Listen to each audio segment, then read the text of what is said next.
For a few years now, there's been a push for consumers to really look at what we're eating. As we learn more about our gut microbiome and human biology, we can see which types of food support our health and which ones make us sick. Unfortunately, the healthy options aren't always realistic for everyone. Even though nuts and eggs are considered good whole foods, they can be detrimental to someone who has a food allergy. A food allergy is immune mediated. So it is like an invader coming into your body and your immune system goes on attack. So that's what's happening in a food allergic reaction. And that can cause some pretty severe symptoms. So we talk about anaphylaxis, which can be life-threatening and can involve your breathing and your cardiovascular system. That's Dr. Ruchi Gupta, professor of pediatrics and medicine at Northwestern University Feinberg School of Medicine and founding director of the Center for Food Allergy and Asthma Research. She's globally recognized for her research on the prevalence of adult and pediatric food allergies in America. Sadly, Gupta says these trends have been on the rise. We've seen a real rise in food allergies. It's really become an epidemic with currently 1 in 13 kids impacted, which is about 2 in every classroom and about 1 in 10 adults. So definitely increased over a generation. While many of us may automatically think of peanuts as the main culprit, there's actually 9 foods that are contributing to the rise in allergic reactions. Everyone knows about the peanuts, and then of course the tree nuts. Those are cashews, walnuts, all of those. And then shellfish and finfish are 2 really big ones. And then milk and egg. And those are more common in younger infants and are more commonly outgrown as well. And then soy, wheat. And then number 9 is sesame, and it is increasing rapidly. The National Center for Health Statistics estimates that about 4% of children had a food allergy in 2007. Today, that number has risen to more than 7%. This increase has thrown researchers into a frenzy trying to figure out the cause. While there's no concrete answers just yet, Gupta says the issue will most likely be a combination of factors that include the gut microbiome. We talk a lot about the healthy gut microbiome and how important that is in many disease states. So food allergy being one of them, or just the whole allergic atopic march. And some things we think about is, what's changed? So things that may influence your early microbiome, like C-section births or early antibiotics, for babies or for mom, those have an impact on your microbiome. And then other things, as you grow up, the types of foods we eat now compared to what we used to eat, how are they different? They're more processed and pesticides. And so there's a lot of factors and trying to better understand, how they all fit together. And if it is the microbiome, what are parts of the microbiome that we're missing that we could potentially restore? So lots of research going on in this area, but no one definitive answer. Thankfully, parents aren't left completely in the dark wondering if their baby will suddenly have a reaction to food. Gupta says that there seems to be a correlation between food allergies and skin conditions in young children. What we do see is babies with severe eczema. That's the number 1 risk factor for developing food allergies. And I know this personally. My own daughter had severe eczema, severe cradle cap, and then developed food allergies. So this is my personal story, but it has been proven through studies that severe eczema is the number 1 risk factor. Eczema causes patches of skin to become red, swollen, and itchy. One theory, called the dual exposure allergen hypothesis, says that if particles of food land on the irritated skin before ever being eaten by the baby, the body will recognize it as an invader to fight off.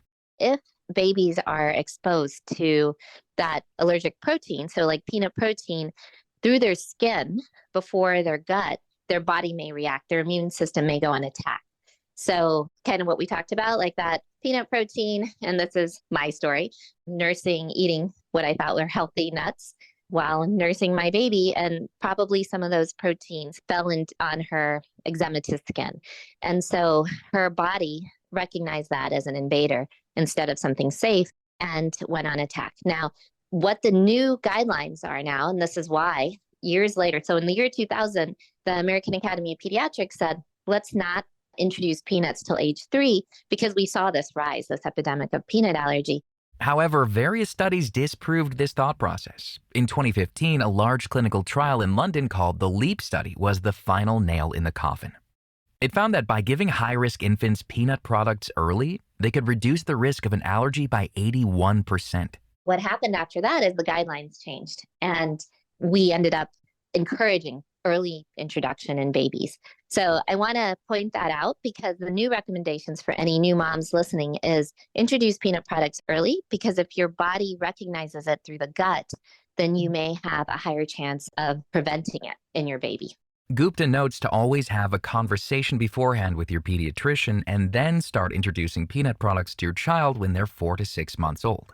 I will tell you, it's like peanut butter, like 2 teaspoons, and then mix it with some breast milk or formula or water even, and just so it's not as thick.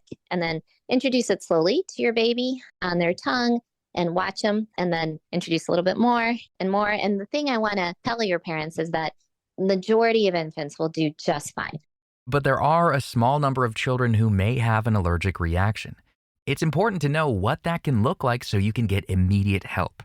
In babies, usually the 2 symptoms that are most common are vomiting and then skin symptoms. So they can either break out in a rash or hives, itching, swelling, irritation. Usually they're irritable and because they can't talk to you. So typically they're not as severe as what we hear about in older kids. And if you go slow, you'll recognize a reaction very fast. If you start to see these signs of a reaction, take your baby to the emergency room. In the emergency room, they will do what they need to do. And one of the main treatments for an allergic reaction is epinephrine. So epinephrine auto-injectors like the Auvi-Q. Auvi-Qs are the ones that are recommended for infants and toddlers. They have a dose that is for infants and toddlers. Auvi-Q is similar to an EpiPen but is smaller and guides users through the process with voice instructions. Gupta says that the doctors will then sit down with the parents and create an action plan of their child's signs and symptoms. They'll also receive a prescription for an epinephrine auto-injector like EpiPen or Auvi-Q. And though this possible scenario can be enough to scare parents away from attempting these food introductions, Gupta says that it's better to know either way early on so that you can be prepared. And if your child does end up having a severe food allergy, she says the future of allergy research has never looked brighter. I've been studying food allergies for 20 years. And as I said, I'm a mom of a child with food allergy for 17. And I have never seen a field grow and change so much. So there's so much hope. Now we know steps to prevent food allergy, which we talked about, the prevention and early introduction. And then we now have great epinephrine auto-injectors like Auvi-Q that are easier to use. And then we also have new treatments. So there's a lot going on that is going to help you not only help your child or yourself really live your best life. You can find more information about Dr. Ruchi Gupta and all of our guests on our website, radiohealthjournal.org. Our writer-producer is Kristen Farah. Our production manager is Jason Dickey. I'm Greg Johnson.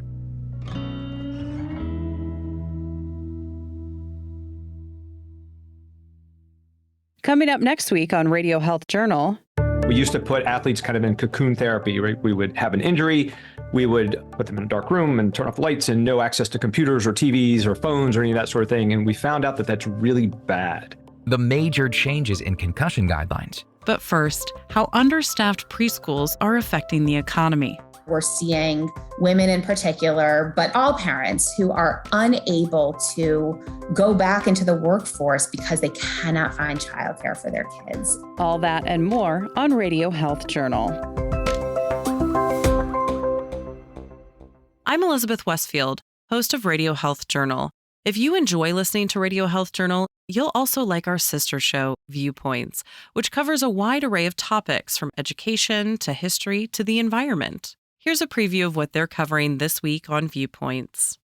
For the first time, they feel community. They feel like they belong somewhere. And belonging changes everything. Helping unhoused teens one child at a time. Then, I think it is one of the most valuable and underrated things that you can get into. Reaping the many benefits of growing your own produce. I'm Marty Peterson. And I'm Gary Price. These stories in depth this week on your public affairs magazine, Viewpoints. Listen to Viewpoints Radio on Apple Podcasts, Spotify, or wherever you listen to podcasts. Thank you for joining us this week and every week as we break down the science stories you need to know. You can find all of our past segments and guests on our website, radiohealthjournal.org, or wherever you listen to podcasts. Follow us on Instagram, Facebook, and X for daily content, and tune in next week for another edition of Radio Health Journal.